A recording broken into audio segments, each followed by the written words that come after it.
Alex Jones. And Matt Baker. Now tonight, a one-show first. A guest arriving on horseback. I think we can hear him now. Yes, please welcome Eric Idle and his magnificent steed, Propsman Dave!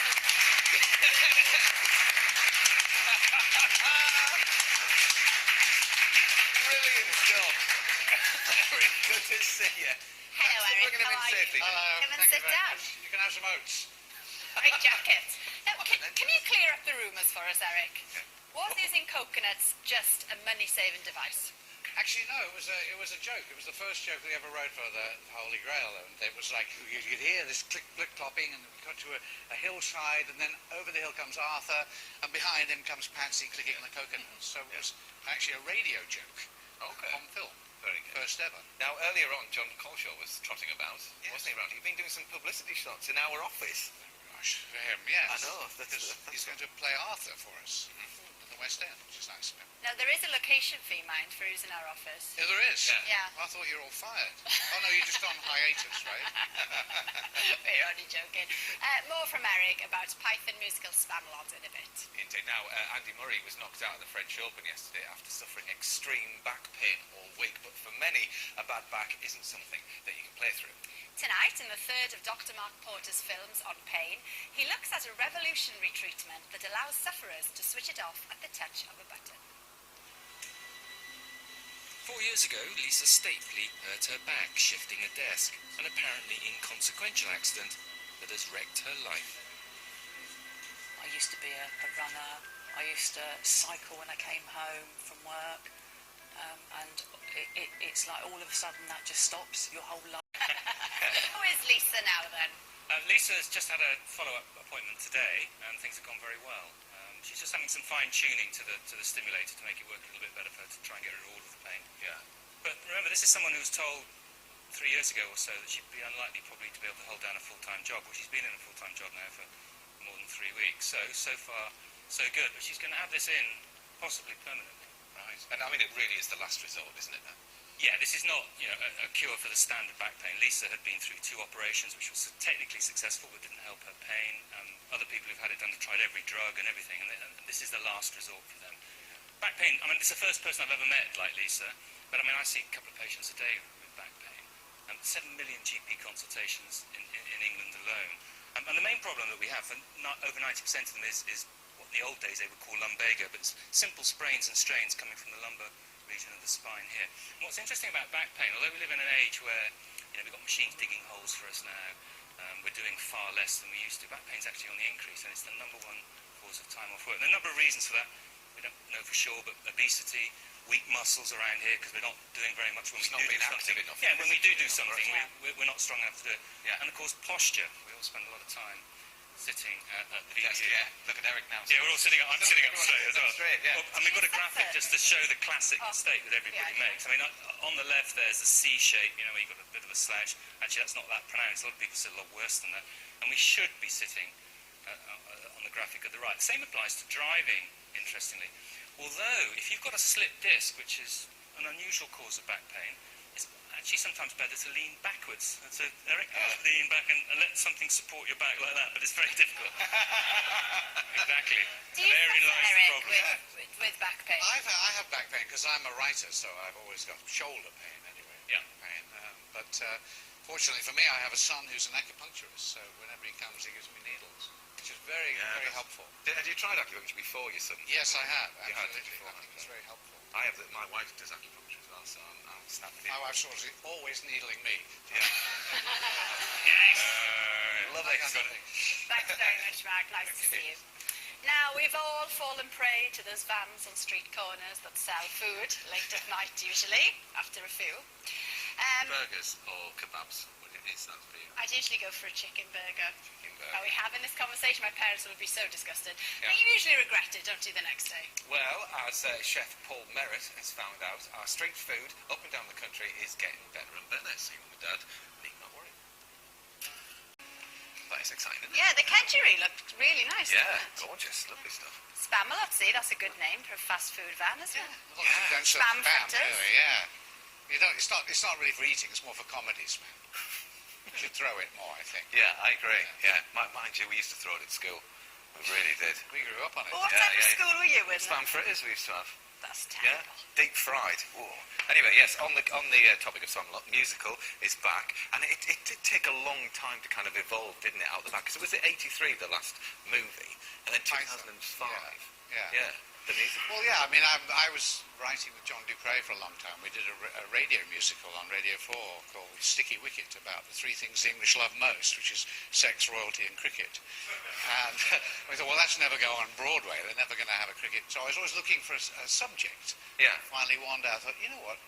Holy Grail is a brilliant subject for a musical, and that was like the end of the 90s, and then I started to develop it from there, really. Did you think that it would be so successful? I mean, on a global scale? No, I mean, it's been unbelievable. I go and see it around the world. It's like it just keeps on going, and it's, as you say, it's coming again into the West End, which is amazing after 3 years. Yeah. Yeah. Well, for those who haven't seen it, let's have a little look. Always look on the bright side of life. Always look on the right side of life. For life is quite absurd, and death's the final word. You must always face the curtain with a bow. Forget about your sin, give the audience a grin. Enjoy it, it's your last chance anyhow. You had quite an eclectic cast, don't you? I mean, we were wondering where Todd Carty had gone. Yeah. He was Grange Hill, EastEnders, The Bill, and now we know he's in He's been on the Spamalot. road with us for 2 years, Yeah. actually. He's a wonderful patsy. It's very good. So who else have you got in the cast that's going into Well, the Marcus West End? Brigstock plays King Arthur, and we got Bonnie Langford playing the Lady of the Lake, and I think John Culshaw is going to take over when Marcus goes to the Edinburgh Festival. So Right. we like to book funny people. It's a very funny cast. It's Yeah. completely different from the last time it was in the West End. It's completely different sets, different costumes, and we even have a new song. With the context of what? Well, Why did you decide to write a new song? because we had one song that wasn't working so well in the UK, so we changed it to "You won't succeed in showbiz if you don't have any stars." And so it's all about you get Susan Boyle comes on stage, Ozzy Osbourne and Yeah, his wife. yeah. Simon Cowell gets referenced for abuse, and it's a true story. You need some TV stars to sort of do well in the West End now, so it sort of nails an issue. And speaking of writing songs, now is it true that you've written a brand new song for Professor Brian Cox? It's partly true. Yes, I've written it, but it's not a new song. We adapted our old Galaxy song, the Universe song, Okay. and he asked me if I'd write him a song for his new series on life. So I've put in all the things about deoxyribonucleic acid, which is not an easy rhyme. No. And he would send me facts like it's 4.8 billion years here. We think it's 4.7.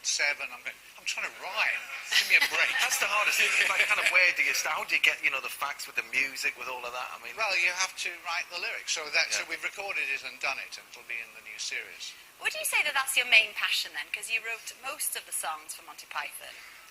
Well, I like writing musicals, certainly. Yeah. I like putting... we just did a play, which I'm not supposed to mention the title for, really, because it can be conceived as an innuendo. It's called What About Dick? right. But it's, we had some wonderful people in it, and I loved taking a play and writing a play and then adding really silly songs to it. That gives me the most enjoyment. So you think in later life then there'll be more musicals, more plays to come? If there's much later life, maybe, yes.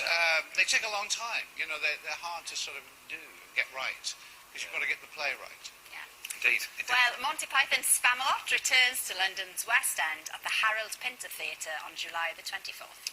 We're moving on to litter now, Eric. I tell you what, honestly, if I see anybody dropping litter, I'm straight behind them saying, you've dropped this. A few months ago, chased a van, biscuits out the window.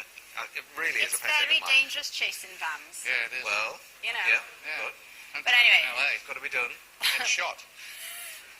But in Wales, one council has a zero tolerance policy for litter louts. But surprisingly, it has some locals up in arms. Now, Joe Crowley's been to see why they want the policy binned. What could be more popular than a crackdown on this? In Wales alone, £70 million is spent clearing up after fly tippers and litter louts every year. But when one town with a bigger problem than most decided to get serious, The result was a backlash against the clear-up. I've come to Abertillery in the Welsh Valleys, and in this area, a zero-tolerance campaign has seen approximately 1,500 fines issued for dog fouling and littering in the past 8 months alone. The town is part of Blaenau Gwent Council, one of a growing number around the country employing private litter enforcers. Using a private company allows them to implement a proactive approach in an effective, cost-efficient manner. They were quite extreme, those outfits they were wearing. Great They were like sunglasses. sort of bulletproof and sort of sunglasses and all that. Looked good, yeah. Yeah. Where do you stand on the whole litter issue? Oh, I'm against it. Yeah. I think, Oh, serious? especially dog poo, you know. Oh, well. I've got dogs, you know, and you must clean up after your dog. It's course. only the part that you can't allow that all over the streets. It's ridiculous. Well, from that, dog poo, to the Euros tomorrow that's starting. Now then, are you excited, Eric? I'm sort of not excited because the Premier League was so great. I haven't kind of got ready for football again, but I'm going to get excited, honestly. Okay. I think we'll do very well because it's in Ukraine, right? And it's UK rain. And that's where we're at, so they'll be at home. Yes. You know. Well, you were over watching LA Galaxy, weren't you? Just Yes, I was. Yes. And in the back, we can see obviously Stuart Pearce up there as Yes, well. Stuart Pearce, he kept looking at the crowd. He couldn't believe there are all these beautiful women in the crowd watching football. Well, did he give you any inkling of who he's going to choose for the Olympic team? He asked me, but I was a bit too old.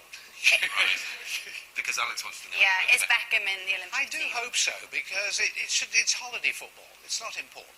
And I think that's it is. It's like holiday. That's how the Euro should be too. Just knock it about, have a good time. You know. Fair enough. Well, we'll cross our fingers. Now, Monty Python's Life of Brian famously asked, what have the Romans ever done for us? Well, the answer was nothing, apart from the sanitation, The medicine, education, wine, public order, irrigation, roads, the fresh water system. public health. But what about the snails?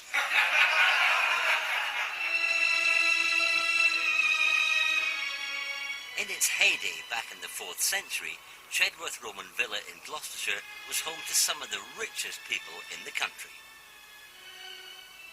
These days the Romans have long gone, but as well as some beautiful artifacts, they've left behind an ancient relic that's still alive and well, and calling this place home.